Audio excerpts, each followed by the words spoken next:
Hello and welcome to today's webinar. On behalf of the Centers for Medicare and Medicaid Services, the Administration for Community Living, and the Indian Health Service, I would like to welcome everyone to the Long-Term Services and Support webinar series. My name is Julie Cahoon and I work for Kaufman and Associates. I will be the moderator for today's webinar. Before we begin, I'd like to highlight the two main features of your webinar interface. First, you can see the first PowerPoint slide of the presentation in the main window, and the Q&A box is in the bottom right-hand corner of your screen. Today's question and answer period will be at the end of the presentation. However, you can enter a question for our presenters at any time in the Q&A box. If you need technical assistance at any point, please enter your tech support question in the Q&A box. Our tech support staff will be monitoring these questions throughout the webinar and will work to answer your tech support questions right away. You will receive an answer in the Q&A box. Finally, please be aware that today's webinar is being recorded and that the recording will be made available online in the near future on cms.gov.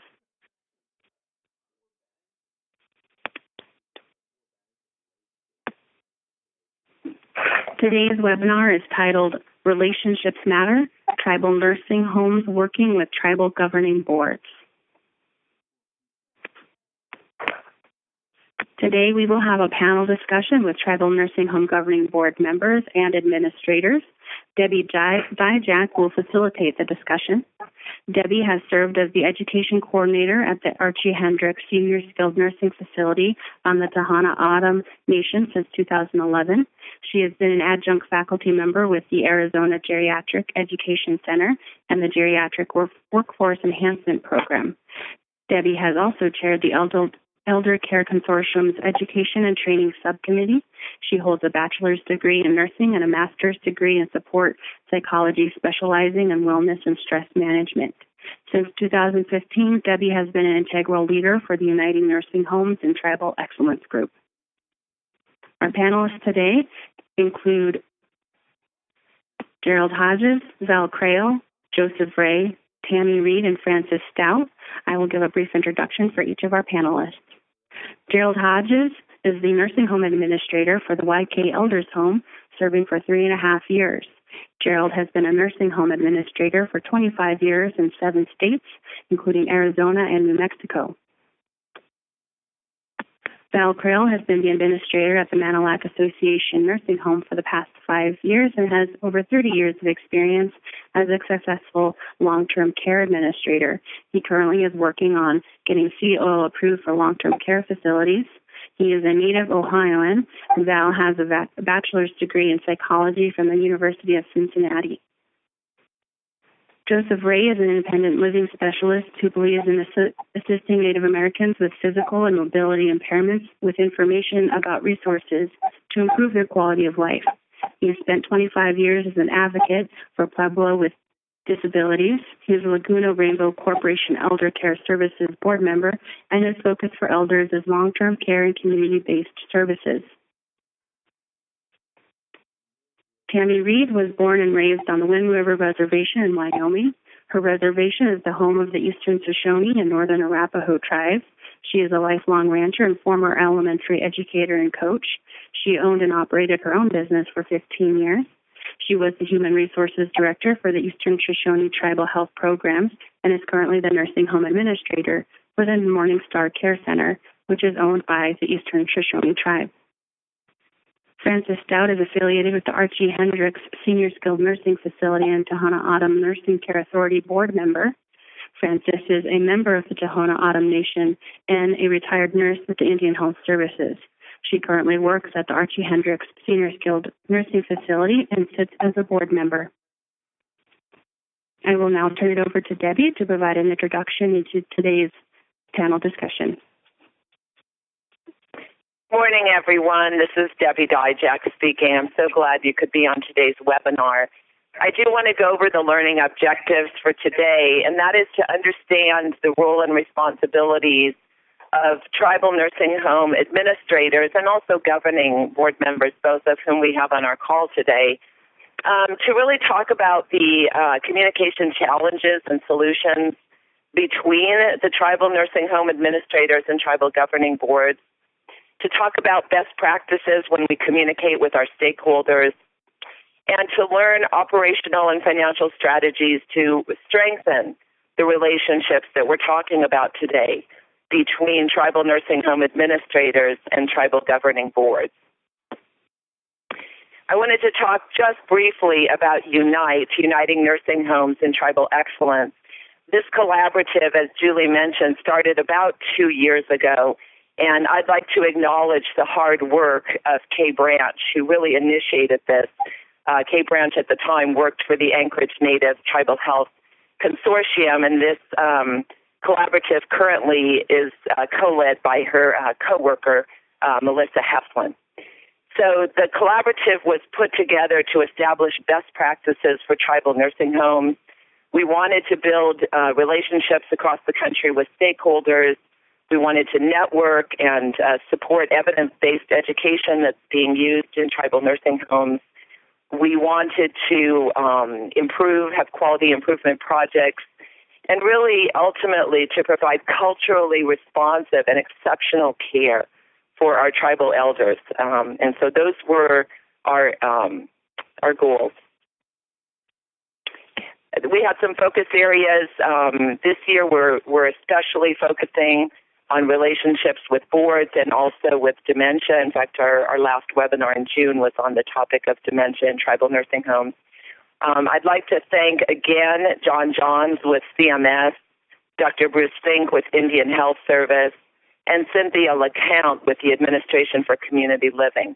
All of these people were instrumental in bringing this collaborative together and are our current partners. We also work with ombudsmen. We work with our QIOs across at least 2 states right now, and also the University of Arizona Geriatric Workforce Enhancement Program, who have supported us tirelessly for the last 2 years. We do have monthly calls, and we do have a steering committee that meets monthly. We're also part of the Tribal Technical Advisory Group with CMS, and we have an annual meeting. This is our current website. You're welcome to go to that. If you go to cms.gov, you can also access our information by following the algorithm there at the very bottom of the screen. It's quite easy to follow if you just go to cms.gov. All of our calls are recorded. We also have best practice papers that are placed on this website that you're able to access. Okay, Julie, I'll turn the conversation back to you. Great. At this point, we will have a poll question for our audience members. The poll question is, does your tribe have or plan to have or build a tribal nursing home or assisted living facility? In order to respond to the poll question, simply type in your response in the box that says, type your answer here. This is an open-ended question, so you can have a couple of sentences, provide a explanation as to if there's any future plans or the current state of nursing home or assisted living facility within your area. Good. Yes, we're getting some excellent answers right now. Please feel free to elaborate on anything you'd like to say in the box. We have about 11 responses right now, so please feel free. I'll give everyone a little bit more time.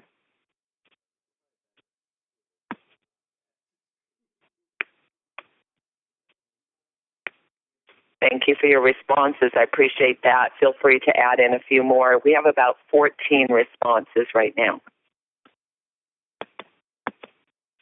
All right. Okay, Julie, I think we're good. Okay, great. 15. Maybe there's a few more coming in. Give people time.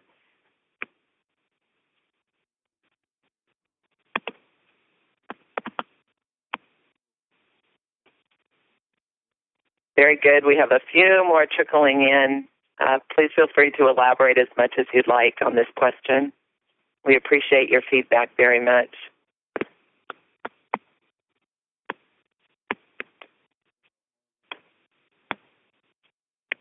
Okay. Okay, Julie, we have about 17 right now. It looks like it slowed down. Okay, so we do have another poll question for everyone, so let me go ahead and move forward. Thank you, everyone, for providing those responses. We certainly appreciate it. So the next question is, what successful strategy have you used to communicate with your stakeholders? Again, this is an open-ended question, so you can provide a couple of sentence response if you would like. Again, to respond, simply type in your response in the box that says, type your response here. Again, the question is, what successful strategy have you used to communicate with your stakeholders? Excellent. We're starting to get some responses.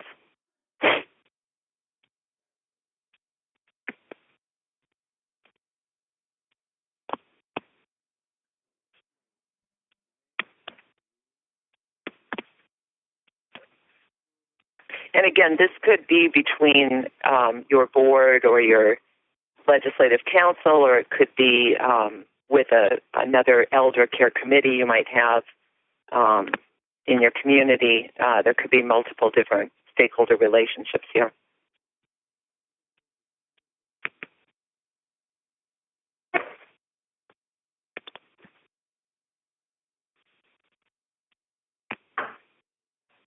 There's some excellent answers coming in. Thank you so much for your feedback. Appreciate that. Feel free to elaborate as much as you'd like.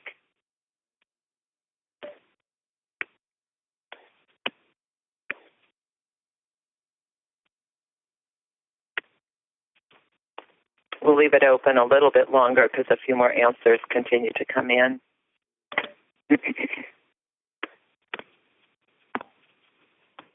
And if you've just joined the webinar, we are responding to a poll question. What successful strategy have you used to communicate with your stakeholders? If you want to provide a response to the question, simply type in your response in the box in the center that says, type your response here. And it is an open-ended question, so you can provide a link to your response, a couple of sentences if you'd like. Good. Yes, we're getting some excellent responses, Julie, and there's about, looks like about 12 or 13 responses right now, so that's wonderful. Please feel free to add to that. We'll give everyone just a little bit of more time here. Okay, so we got some excellent answers about written reports, meetings and newsletters, open forum. So those are excellent answers. Okay, Julie, we're probably, if there may be a few more, but we're up to about 12 right now, so I think we're okay to move on. Okay, great. Thank you, everyone, for your responses.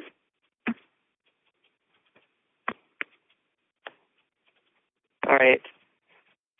So I wanted to explain this slide. These are the tribal nursing homes that are currently represented as panelists on today's webinar. So you can see the tribal affiliation, how many beds. The years opened ranges from 1980 up to 2011, so there's quite a range there. And most of us, but not all, are Medicare and Medicaid certified.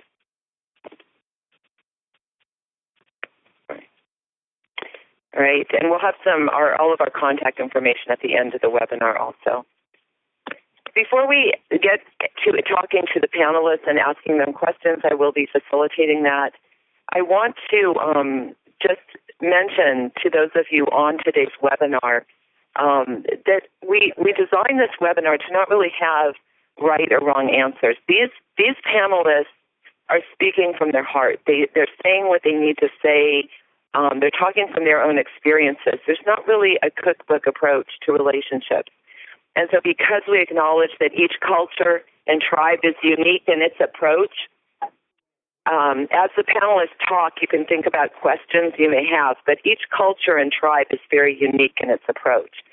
And so there's not really one right or wrong answer. So I'm going to start with allowing Francis Stout to answer this question. What does the Tribal Governing Board do, and how does it act as the liaison between community and tribal nursing homes? Thank you, Debbie. We have been open. This is Archie Hendricks Nursing Facilities. We've been open for actually 19 years, but not with residents in place. They came in 2002. But the governing board has been in action at least 3 years before that. That was in planning and staffing and getting the place, the facility ready to open. And we see our responsibilities in 3 areas. First is fiduciary responsibility. The other is working in the area of planning, strategic planning, and last, governance policy. And we do definitely act as a liaison between community. We are, and that'll come up a little more as I talk about our communication plan. We are a mission-driven governing board, so everything that we do reflects our mission, which is a leadership role in the community in the continuing care of our elders. Okay, thank you very much, Francis. Joseph, would you like to comment, please? Yes, thank you, Debbie, and thanks, everyone, for being on the webinar. Here in Laguna Pueblo, there was a need that had to be filled, really a demand from our elders here in our community and our tribal leadership. Our governor and council put forth the funding in 1985, 1985. And as Francis said, there was already many years of pre-planning going on because, again, we didn't have any form of long-term services here on the Pueblo. It was based on our custom and tradition where our youngest daughter would take the responsibility of being responsible for the elders in the family, and the rest of the family would support her in that initiative. But as time passed, as time moved on into modern living, and where all of us are in need of jobs that are a lot of us off the reservation,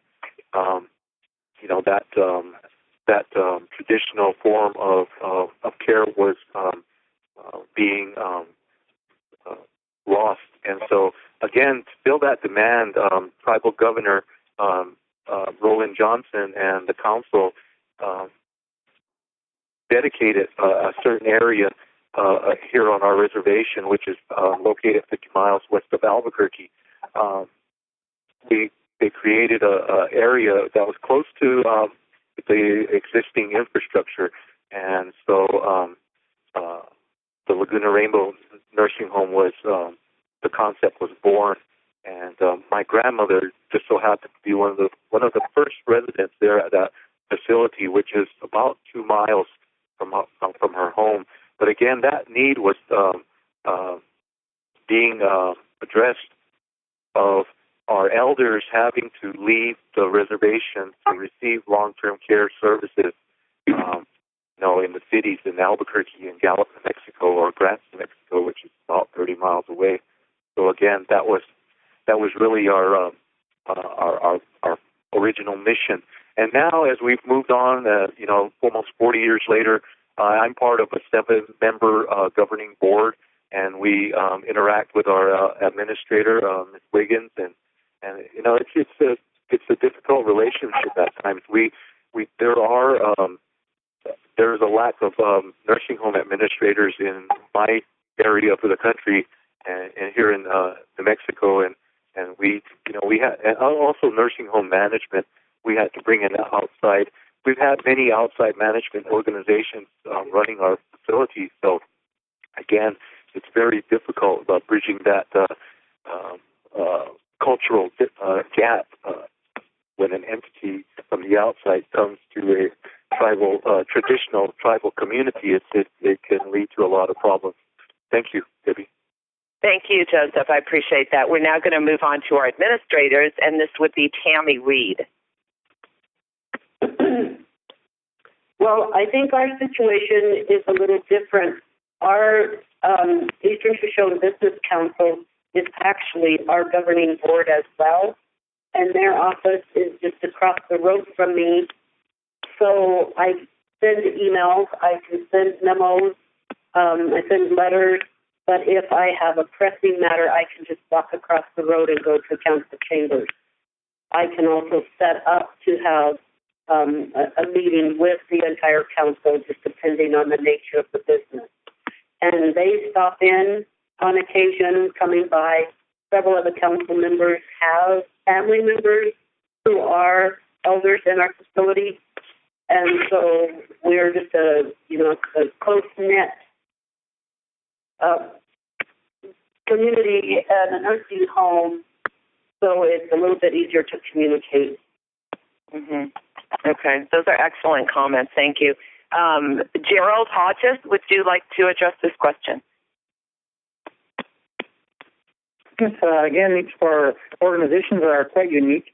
Here at the Yukon-Kuskokwim Healthcare Corporation, the corporation itself been in existence as a cooperative among 56 different tribal organizations since the late 60s. The push to get a long-term care facility was quite a while. However, it was about probably 20 years ago where the community really got together, but we're very fortunate here in Alaska to have the state was able to help them and actually provide a grant to build the building. So my relationship with the board is probably more layered than some. I have a couple layers of management above me. My boss reports to the vice president goes to the president, and the president is the chairman of the board. So there's probably more structure and organization in there.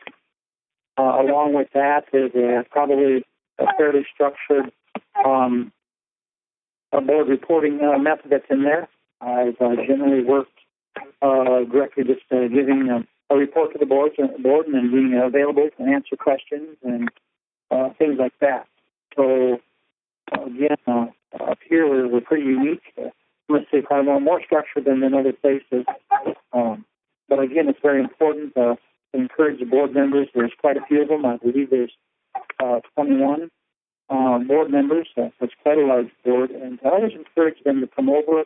We've hosted them in our building a couple times, but I really encourage them to come in and see the relatives from their friends and people they know from their local villages so that they kind of understand what we're doing here and see what's going on.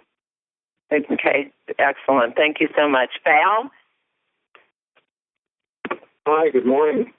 Like Francis said, our operations are very similar in the sense that our board is responsible for financial, the planning, and policy of our operation. And our board meets every other month, and they meet for a week, and they actually oversee the Mechanics Association, of which we are a part of, which is one part of that. But their focus is on our operations as part, and as one of the things we have to do is we prepare a written report to them, and then we do a presentation to the board for them to be able to ask questions, see any concerns, any issues, and we try to spend some time educating the board as well. We're a little different in the sense that our community is small. It serves about 8,000 people, but this is for an area the size of Indiana. It's a huge region that the board has to cover. So a lot of times they'll ask questions about a member of the community, is it possible to get permitted? How does the nursing home work? And there used to be a senior center here in town.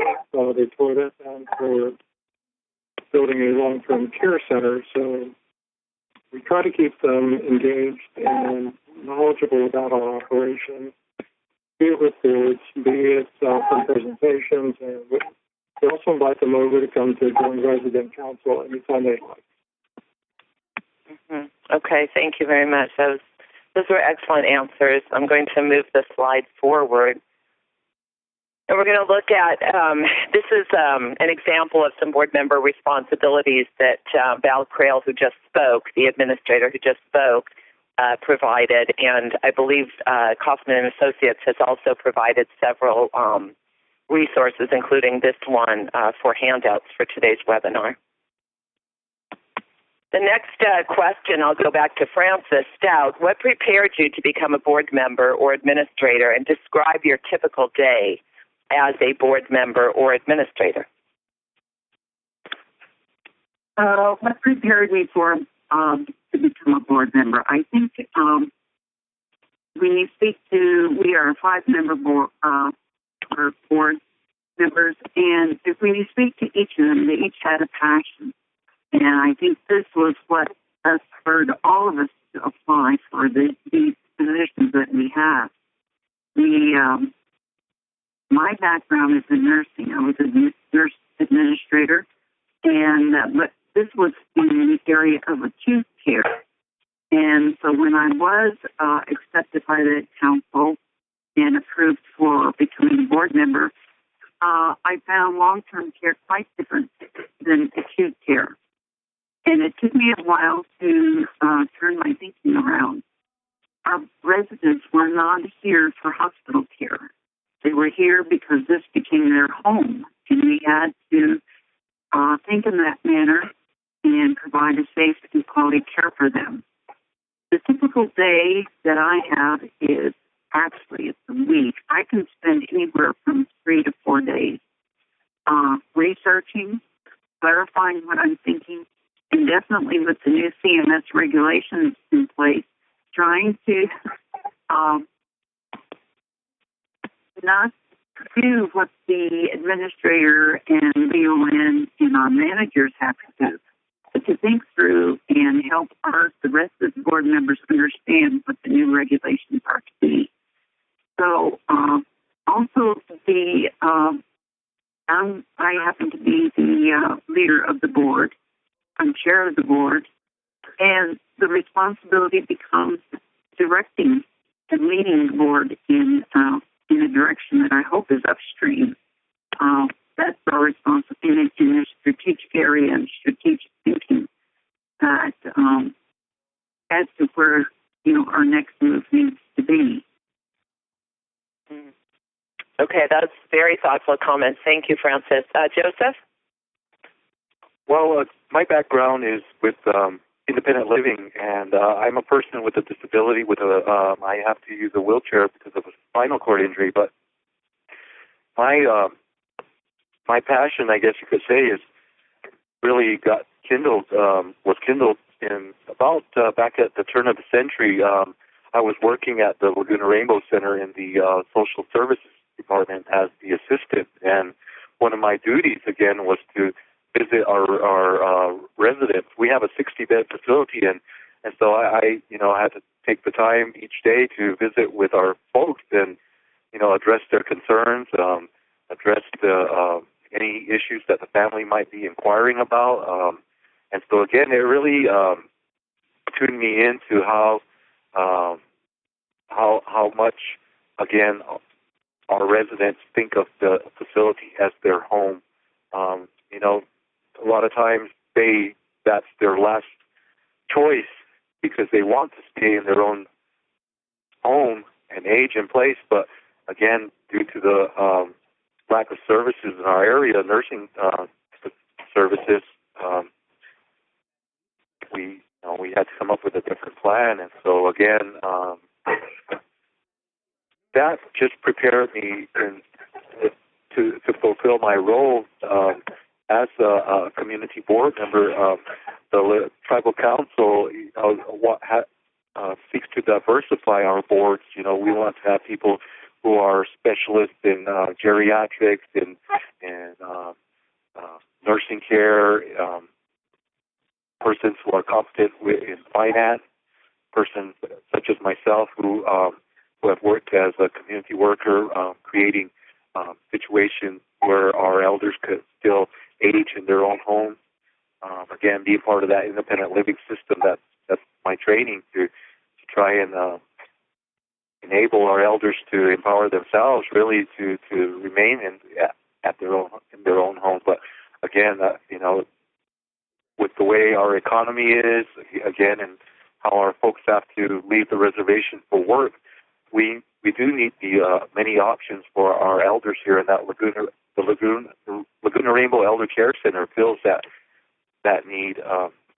And again, I kind of chuckled about the question as whether I was involved daily at the nursing home, and And while it might not be daily, one of the first pieces of equipment that we were given when we came onto the board was an iPad equipped with a Verizon card, and it seems like we're on 24/7 call with the issues. But again, our board makes it a point not to micromanage at our nursing facility.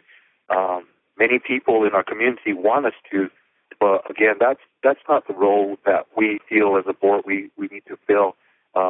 We have an administrator there that's competent, and we're confident that she can do the job that we've tasked her with. And so again, when she has a situation come up with that needs addressing, she contacts the board chair, and the board chair then disseminates that information out to the rest of the board, and we act upon it with immediately if we have to. Sometimes we sit on the question and stew over it a bit with some direction and other direction from our tribal council. And so again, it could be daily, it's weekly, but it's again, as Debbie said in our introduction, we're doing this from our heart. A lot of times we're not compensated greatly for our roles on the board, but again, it's that clap on the back, the praise or the compliments we get from the community.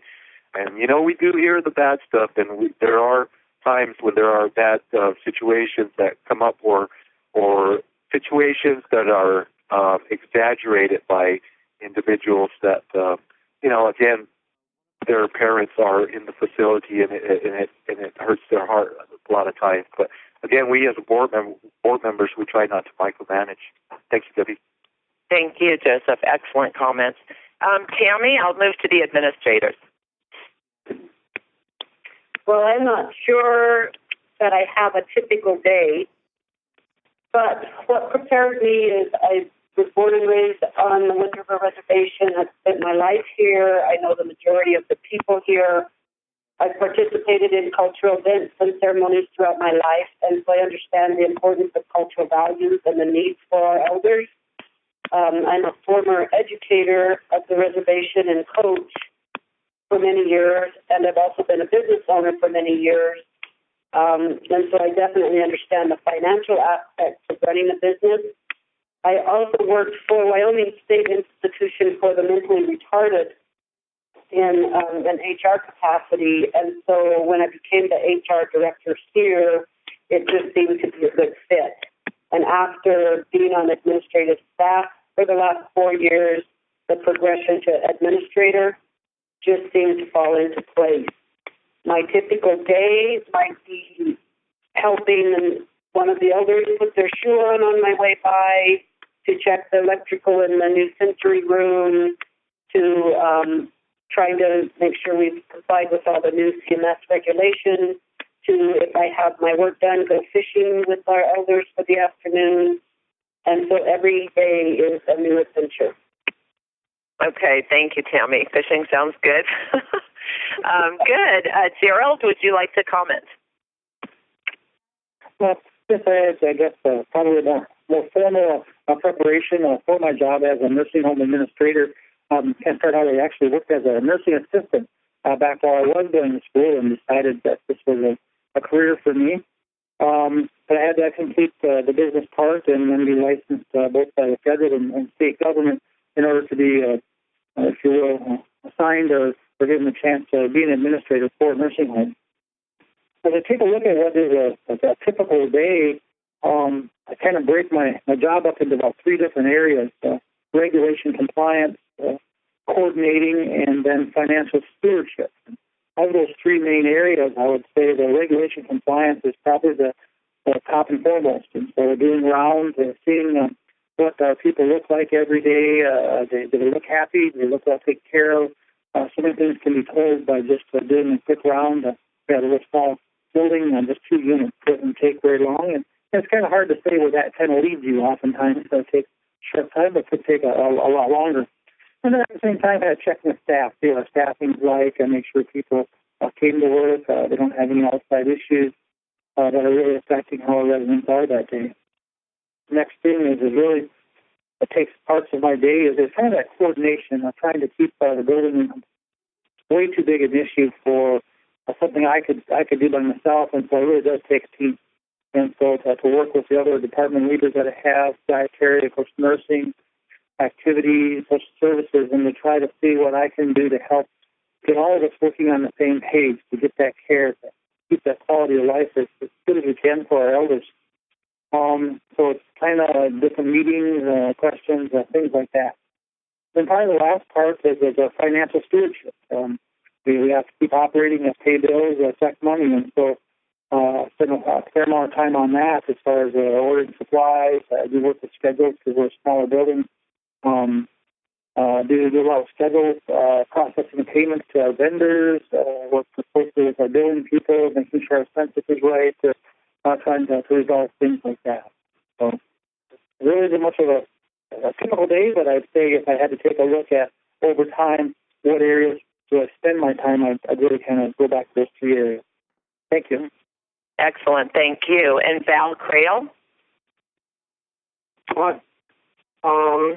Little background. I studied actually hospital and health administration at Ohio State University prior to getting into nursing homes. But in terms of being prepared, actually my answer would be probably a little different, is that the staff that I've worked with have done probably the best job of actually preparing me and actually helping me to learn my job as an administrator. And I think over the years, you see what it means to care, and I think just learning how to listen and watch what they do.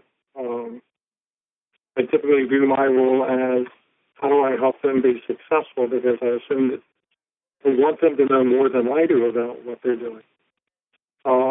In coming here, I actually was working with the Amish prior to coming to, for lack of a better way of putting it, working with the Eskimos.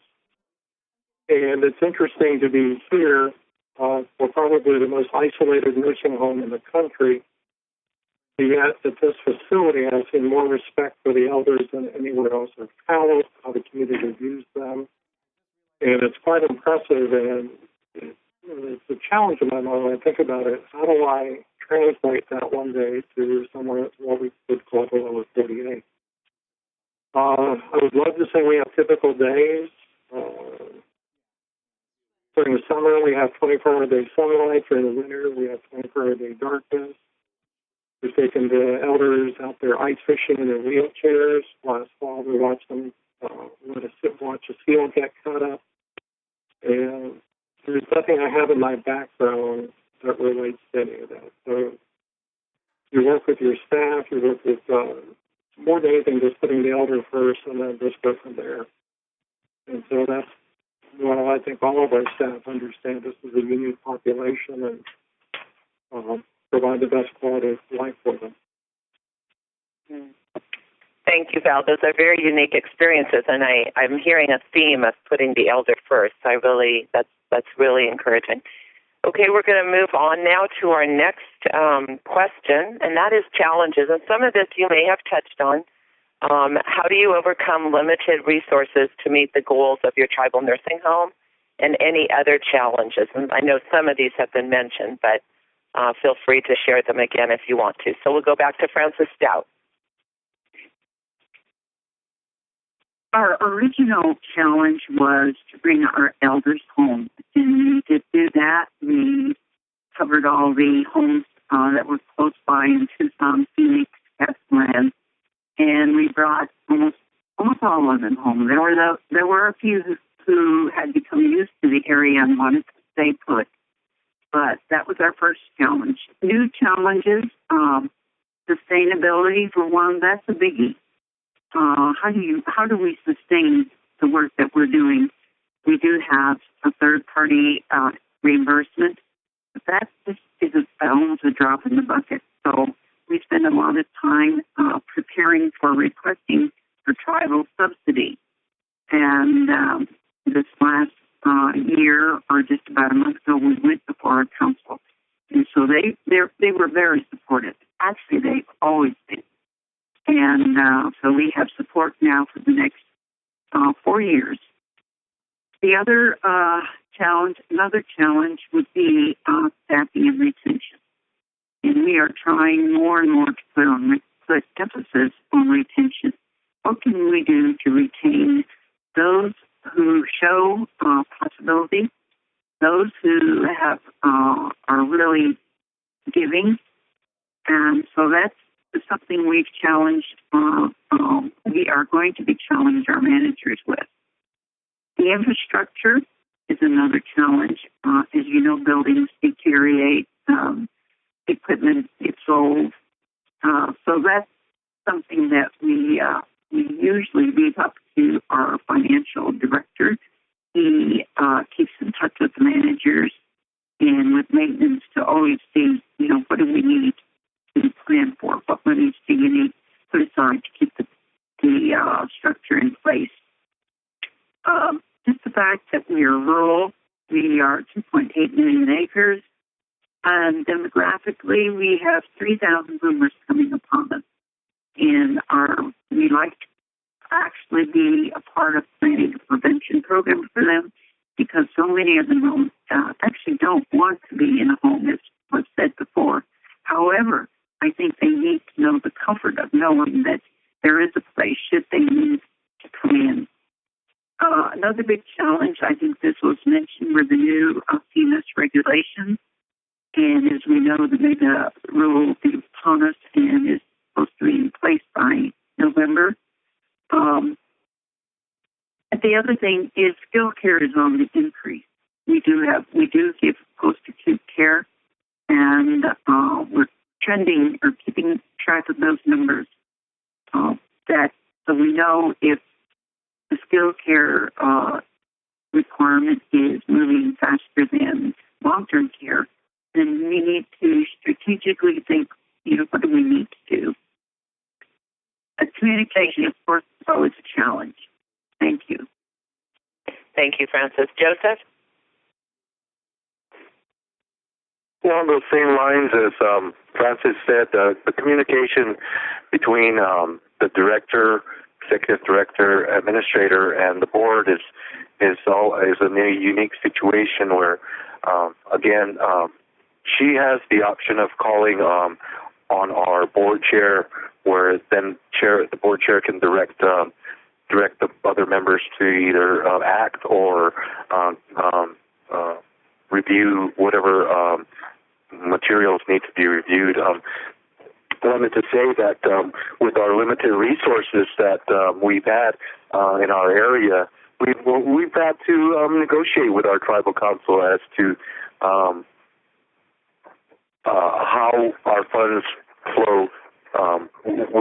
We definitely, because of our status as a Medicaid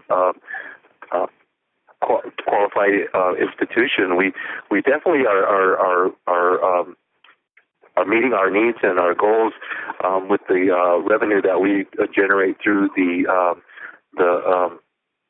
reimbursement process with the state of New Mexico, of course. But again, the level of care and the quality of care, we've had to convey the message to our tribal council that we're operating at a minimum of level of care for our residents, and that's because of the dollars that we take in.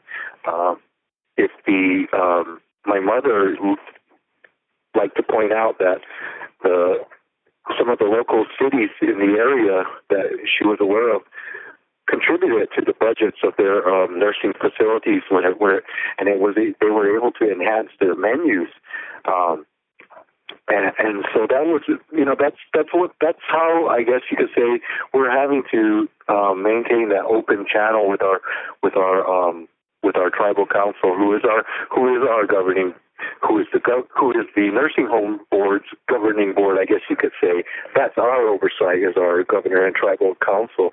And so again, as Val, Gerald was talking about, and everyone else is talking about, the regulations, making sure that we as board members understand the CMS rules that are in place, that are already there, and others that govern our facility. One law that I'm aware of, again, is the Olmstead decision that is trying to deinstitutionalize our communities.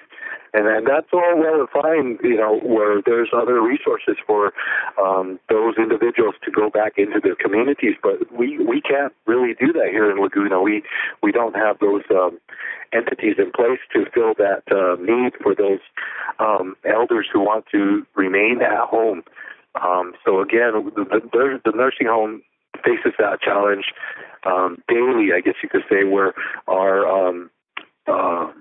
half of our membership of 7,000 live on the reservation, and the others have access because they live off reservations. Many times to greater enhanced services, but the other half that live here have to contemplate eventually for their elders placing them at the nursing home due to illness or otherwise. So again, that will always remain in place. The resources to maintain that quality of care that we give to our residents. With the direction of our tribal council, we've been given opportunities to work with the tribal grant writer to find more funds to enhance our services. We're also fortunate here at Laguna that we have the tribal government has created a capital improvement process.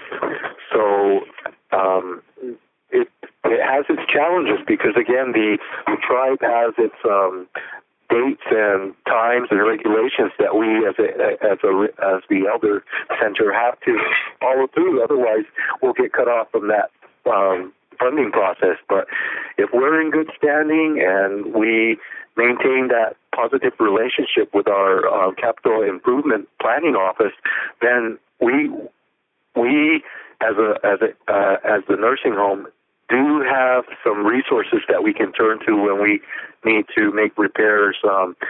But again, it has to be all planned out. We really want to stay proactive, stay ahead of the game. Again, our building is almost 30 years old, and so there is going to be someday a need to build a new building, and that's the advocacy I'm trying to assist with in not only the state, but also on a national level to find partners that could come in and assist us with maybe other avenues for building. So, again, that always the maintenance, the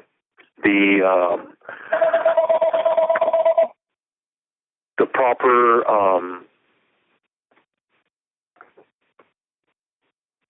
services or access to services through our building, through our facility. We have to make sure that we're staying ahead of the game. We can't just turn a blind eye to any disrepair, any type of situation. Again, because of the age of our building, we have to stay on top of that. Thank you. All right. Thank you very much, Joseph. Tammy? Well, I think in the past history of our nursing home, they've tried to have different management companies, different administrators, different problems arose each time, and the tribe has to keep subsidizing, and they are at a point now where they would like the nursing home to stand alone, and we finally are. Now, we received a great deal of help from our tribal liaison and council that worked with the governor of Wyoming and the legislators. Because we are a 638 tribe, we were able to fall under the federal IHS Medicaid rate, which allowed us to charge more than the nursing homes around us, and that counterbalanced the problem of finances in the past. Okay, thank you very much for those comments. And Gerald?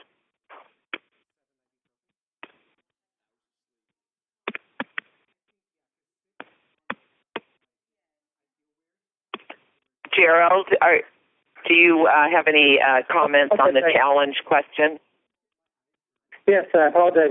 I got to hit mute, but essentially I'd take on what Joseph and the others have talked about as far as the relationships and regulation. It's the relationship with our board of directors, with my bosses, relationships with the elders and their families, to have them understand what the regulations are and how that really challenges us to take these limited resources that we have and to be able to keep compliant, make sure that we do the good job we can, but don't end up in a situation where they're reducing our payments for some reason or encouraging fines. Relationships with the staff, to have them understand that we do have limited amount of resources, and so we're talking wages and the number of staff that you have. How can we make this work? Also, other comments about trying to keep that balance, that you can retain that staff and keep that good staff. There's really no substitute for that experience as far as quality of care, but also the amount of work that you can do. The experienced workforce is just much more effective. And so I think that is the biggest challenge that I see, is to really keep those relationships, be aware of them, and work those. Thank you. Excellent comments. Thank you. Val? Hi. We end up with challenges in terms of limited resources, because one of the issues we have is because we're so isolated, it's sometimes hard to get those resources. For example, if we had to get a speech therapist, we actually have to contract a speech therapist to fly up from Anchorage, which is 540 miles away, to go up and see patients. There is no occupational therapist here. So getting some of the professional services is a challenge in terms of the needs of the elders, and sometimes we have to send them to Anchorage on a plane. And you hate to do that, but you do what you do to take care of the elders. One of the things the board would like us to do as much as possible is hire locally. Cultivate is a village of about 3,300 people, and it supplies both not only the nursing home and the hospital, but sometimes there just isn't enough staff to provide services for both, so we end up using travel staff. We use grants a lot, like Joseph had mentioned. We do the same thing here. We use grants here as part of our programs for Meals on Wheels, for congregate meals, and for guiding elders around the community. And I think the other thing is, because we have a lack of infrastructure, if we have something spent here, it costs us much more than it typically would. For example, we recently we're working on a gardening project where it took, for 12 bags of peat moss, normally you can go to somewhere like Lowe's or Home Depot in the community. For us, just to get them, it would cost us $1,000 in shipping costs. So a lot of things that people have in their communities, we have to figure out how do we get from point A to point B. And so a lot of creativity, a lot of working with shipping. Some shippers don't ship to Alaska. So we find somebody who lives in Seattle, Washington, who then can help and ship it up here. There's different challenges, and a lot of staff come up with different solutions for those. Thank you, Val. I'm sure we're all very grateful now for our low shipping costs. Great story. Good. We're going to go on to the last question. I know we want to be respectful of your time. The webinar is almost over, but we do have one final question. And so one final question for our panelists. If you would like to start typing in any questions and answers for the panelists, please feel free to do that. If we don't get to all of them, we will definitely get back to you after the webinar. So as an administrator or board member, how do you communicate with stakeholders? Frances? As with everything that we do, we create a plan. And usually this is done in our annual strategic planning session. We have a communication plan. It lists all the stakeholders that we feel we need to talk with. We list some of the subjects that we need to cover. And usually it comes under clarifying things, justifying things that we do, and even defending what we do. And so these are, because when we get out there in the community, these are the kinds of questions that come upon us. They ask for clarification. They want to know why you're doing this. You have to justify it. And then sometimes you have to defend what you're doing. So communication plan, a written one, is very, we feel is very important. Thank you. Joseph? We have monthly, what we call stakeholder meetings, where resident families are invited, of course. Community is invited. So, again, and then, of course, they're encouraged to ask questions. And, we're there. We are them, and so we know we're not going to lie to them. We answer them as honestly as we can. We get back to them when we have to. And so, again, that open line of communication. As far as between tribal council and governor and the board, we, again, that our board is very fortunate that we have a representative from tribal leadership with us at every monthly board meeting. His title is the ex officio for the governor, and so it just so happens that our ex officio right now is also the tribal treasurer. So he's very fiduciary minded and responsibly keeps us in line. And so, again, it's a great thing to have him with us. And so he's able to convey almost immediately some of our decisions or actions that we've taken at our monthly board meeting, which was just so happens to have been last evening.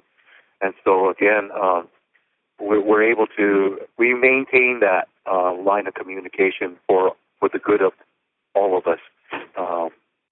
And again, we're very fortunate that we have access to local newspapers and radio. So if need be, we needed to get on the air or in print, we can do that. And in fact, we've had to send out a response recently. Here in New Mexico, there's been some legal entities that have been targeting nursing homes for lawsuits over the care or lack of care that they perceive, and so we were targeted by one of those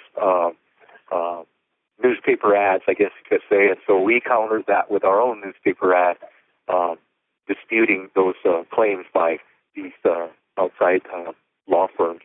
And so again, just all methods. We haven't hit social media yet, but that's probably on the horizon. And one of the but Facebook is kind of frowned upon here in my pueblo because of other tribal members posting certain ceremonies that they shouldn't have been posting. So again, so thank you, Debbie. Thank you very much. Tammy, would you like to comment? Well, I believe in open communication, and I believe that strengthens your relationship with your governing body. And in my case, I'm very lucky that my business council is just next door. Their primary, they have asked me to send an email to all council members on little things that come up, just because no one council member can make a decision. It's a vote by all. But if I have something I feel I need to know, I can just go to the store and tell them. We also use email, text, memos. We have a health board that was formed by our business council that meets on a quarterly basis, and that involves all of our other tribal health entities, and that keeps us connected with our dialysis center or recovery program and things. We do use social media to let the community know what's going on. We do try to get out to all of the community events, whether it's powwow, Sundan, whatever's going on, just so that the community knows that we're here and that we are trying to provide a home-centered facility. And we have an open door policy.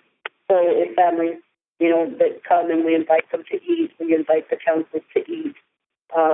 And so we just try to keep that communication door open.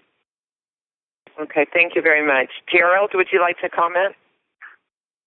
Yeah, I guess probably the only other thing up here that's a little bit different as far as communication to stakeholders here is as tight as all of our communities, our tribal communities and small villages are, kind of balancing that. A lot of times it's expected that if someone comes to Bethel, travels to Bethel for some sort of medical reason or shopping, that they would stop in and see the person who's the elder that's living at our nursing home. And so trying to enforce that regulation of what can you share, how are they doing. It's kind of unique up here as far as the communication, because the stakeholders, the family members back in the village, really do rely on the input from the other members of the village, if you will, that do stop in and say hi, and everyone kind of knows everybody else, and so it really makes sure to work that relationship. Of course, the rest of it, as far as the communication with our board, using our formal reporting processes that we have, making sure we have it there. And probably the last is just trying the best for all staff to make ourselves available for the questions when people have them, deal with them head on. Sometimes you got bad news, and to be able to sit down and give that news and then be as honest and frank as you can with people so that they understand the condition that their elders in, so there's no surprises in the future if someone's health isn't so good. So I think that's probably that, again, that relationship, trying to communicate with those people. Thanks. Thank you. And Val, would you like to comment on this question? Yeah, just real quickly. Most of our communication with the stakeholders actually we do through the board of directors, and work from there as they communicate to the different villages, because there are no roads that connect these villages together. So this is probably the easiest way to do that. One of the interesting things is when we have CMS come in and do our annual surveys, they will actually pull the minutes of the board of director meetings just to see what's being communicated and how involved they are with long-term care, and also how they're communicating to their stakeholders. Okay. Thank you. Those were all excellent insights. Thank you.